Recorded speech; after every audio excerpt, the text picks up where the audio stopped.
महकती रहना चंदना। लेखक अतुल कनक। मैंने उसी दिन निश्चय कर लिया था कि मैं कभी पुरु के पांवों को जकड़ने का प्रयास नहीं करूंगी।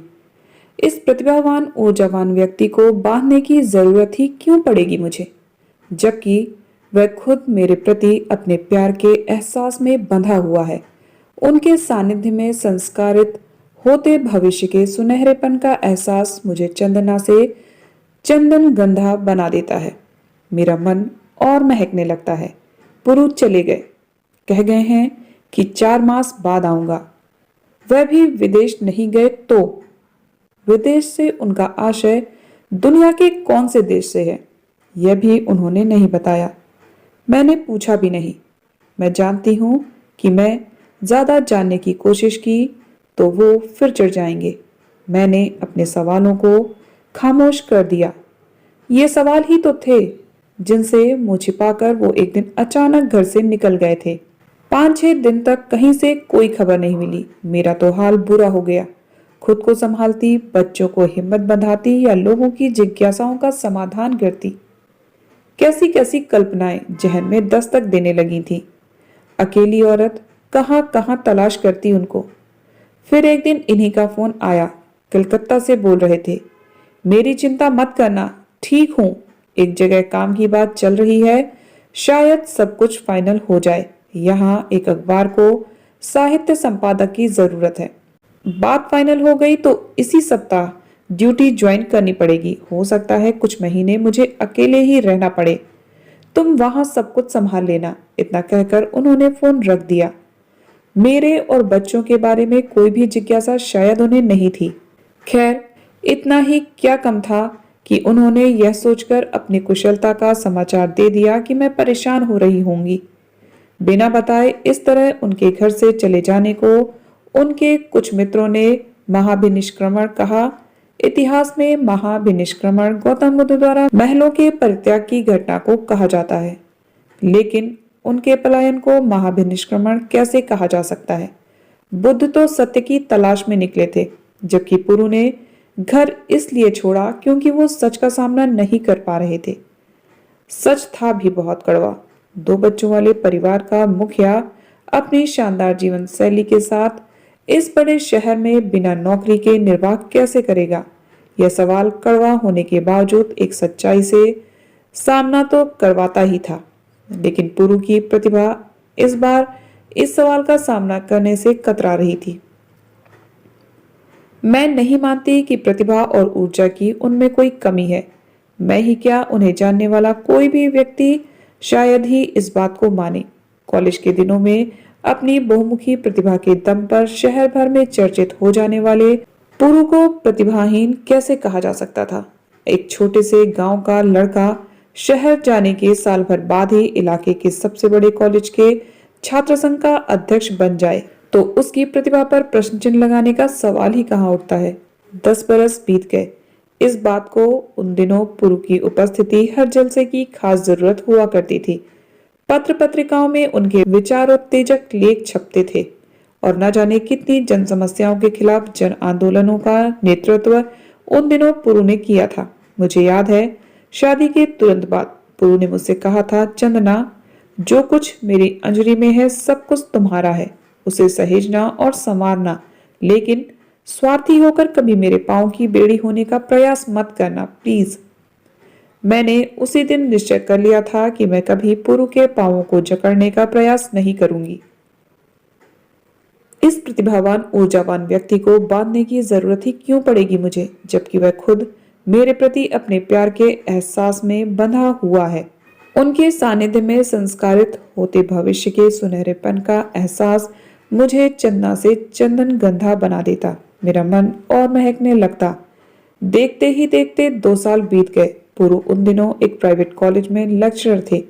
एक दिन मैंने उनसे कहा, मेरे पास अच्छी खासी योग्यता है, क्यों ना मैं भी कहीं नौकरी कर लूं। पुरु ने सुना तो बिफर पड़े, मेरे घर की महिलाएं पैसा कमाने के लिए इधर उधर भटके, यह मुझे पसंद नहीं। मैं तो सुनकर अवाक रह गई। पुरु जैसा ऊर्जावान छात्र नेता इतनी संकीर्ण मानसिकता का हो सकता है, मैं तो सोच भी नहीं सकती थी।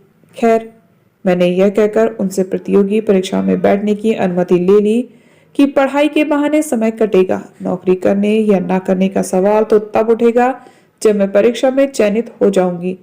प्रतियोगी परीक्षा में चयनित होना भी कौन सा आसान काम है, बहुत पापड़ बेलने पड़ते हैं। एक नियुक्ति पत्र पाने के लिए मेरा तर्क काम कर गया।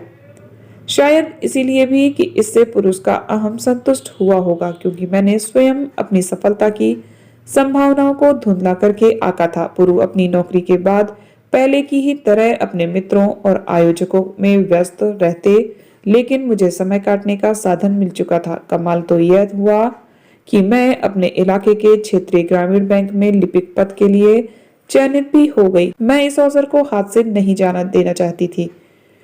पुरु पहले तो नौकरी करने के मेरे निर्णय पर बहुत नाराज हुए, लेकिन जब दोस्तों ने समझाया और मैंने भी जिद पकड़ ली तो वो मान गए।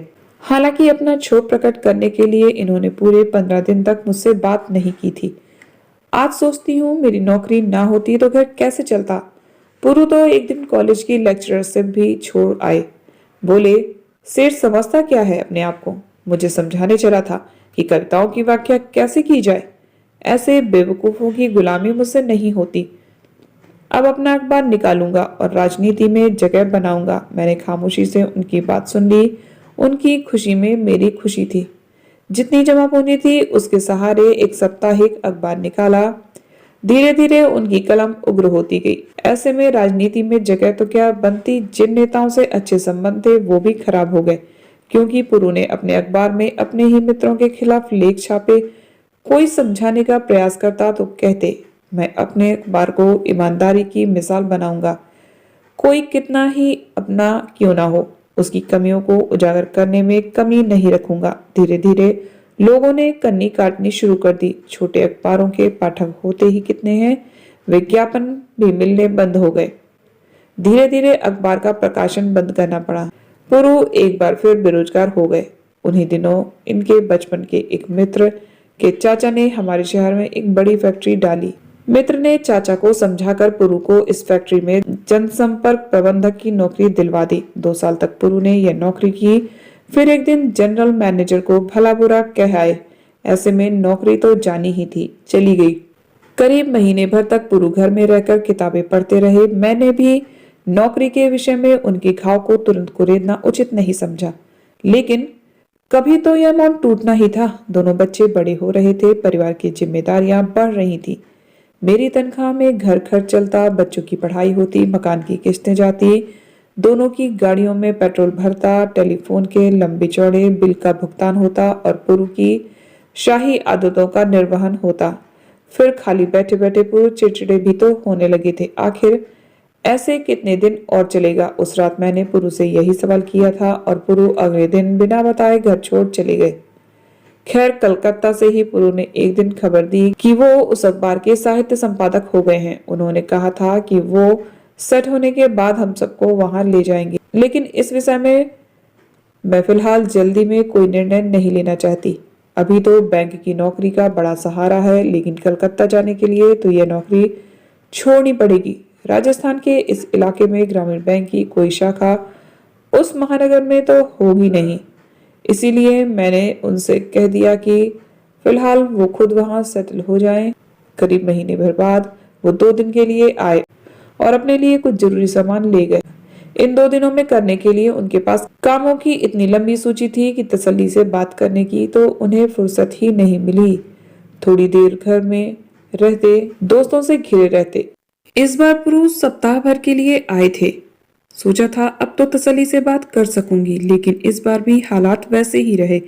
इतना जरूर उन्होंने बताया कि प्रिंट मीडिया की नवीनतम तकनीकी के अध्ययन के लिए कंपनी उन्हें विदेश भेजना चाहती है। वो विदेश चले गए तो साल भर बाद लौटेंगे, वरना 4 महीने बाद सप्ताह भर के लिए फिर आएंगे और हो सकता है हम सबको अपने साथ ले जाएं। हाँ, एक दिन दोस्तों के साथ जाते समय वो लवेश और लवीना को अपने साथ ले गए थे।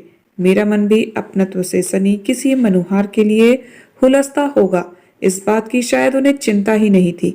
7 दिन कब बीत गए कुछ पता ही नहीं चला। वो अपने काम निपटाते रहे और मैं उनके साथ बनने के लिए तरह तरह का नाश्ता बनाती रही।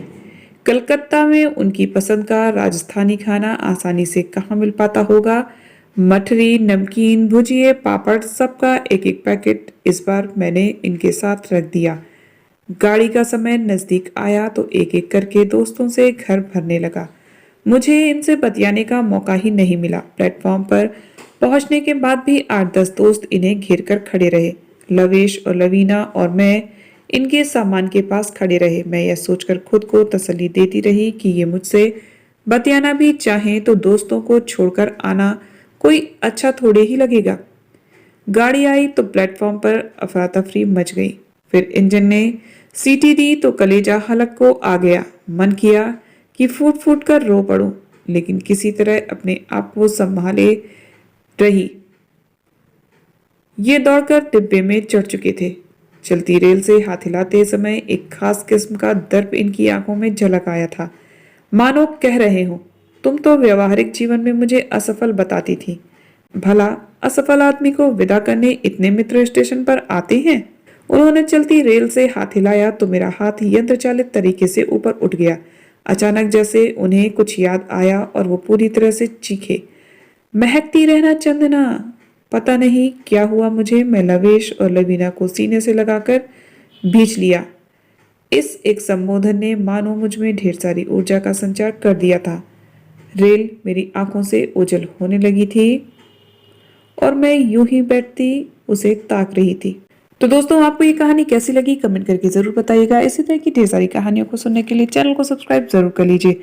मिलते हैं नेक्स्ट वीडियो में एक और नई कहानी के साथ। Till then bye bye, take care.